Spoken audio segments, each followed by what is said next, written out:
J'ai été violé par un prêtre quand j'avais 8 ans.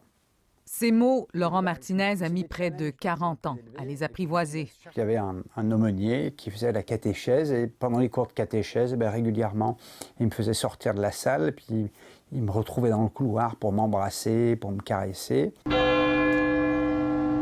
Son histoire n'est pas unique, on le savait. Mais un rapport indépendant sur les abus sexuels dans l'Église catholique en France révèle l'ampleur tragique de la pédocriminalité en son sein. Les chiffres sont accablants. Après 2 ans et demi de travaux, la commission conclut que prêtres et laïcs de l'institution catholique ont fait pas moins de 330 000 victimes au cours des 70 dernières années. L'Église n'a pas su voir, n'a pas su entendre. Le caractère systémique des violences sexuelles met en cause l'institution et appelle à une refonte en profondeur de son fonctionnement, mais aussi de certains dogmes. Et ne peuvent en aucun cas rester sans suite.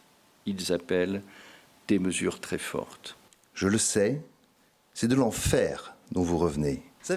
Si François Deveau s'est montré reconnaissant aux membres du comité d'avoir accepté d'habiter quelque temps ce qu'il décrit comme une fosse commune des âmes déchiquetées de l'Église, il n'a rien retenu de la colère qui l'habite encore.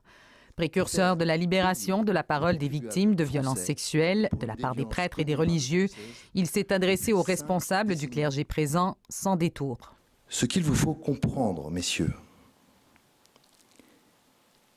c'est que vous êtes une honte pour notre humanité. En mesurant tout le poids du rapport, le président de la Conférence des évêques de France, Éric de Moulin-Beaufort, a exprimé sa honte, son effroi et a demandé pardon aux victimes. Je n'ai rien vu de tout cela, je n'ai rien entendu de tout cela jusqu'en 2016. Donc je découvre ça et je suis horrifié et bouleversé. On parle de crimes d'enfants, on parle de 300 000 gamins qui ont été... Ils ont eu les éléments. On ne découvre pas ça comme ça aujourd'hui. Hein. Moi, j'étais là. Hein. Je leur ai dit. Hein. Donc, c'est hallucinant de voir... Voilà, on leur remet un papier comme ça et vraisemblablement, on est au point de départ, quoi. On est au point de départ. Si le constat de la commission indépendante est de nature à ébranler les fondements mêmes de l'Église, la foi de ses fidèles recueillis en prière aujourd'hui reste inébranlable. La faute leur revient à tous, disent-ils. Ne jetons pas l'opprobre uniquement sur une partie de ce qui compose l'Église catholique et des clercs. Il y a des pécheurs dans les clercs, il y a des saints. Je fais confiance. Nous-mêmes, on est pécheurs et on aspire à quelque chose de la sainteté, mais on est pécheurs d'abord.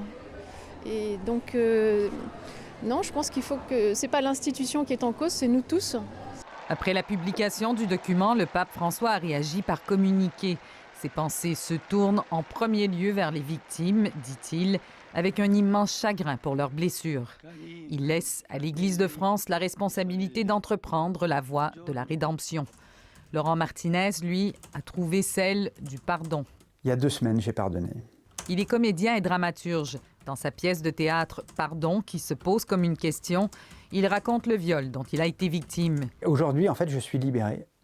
Je me suis débarrassé d'un poids, mais monumental. L'Église catholique n'occupe aujourd'hui aucune place dans sa vie.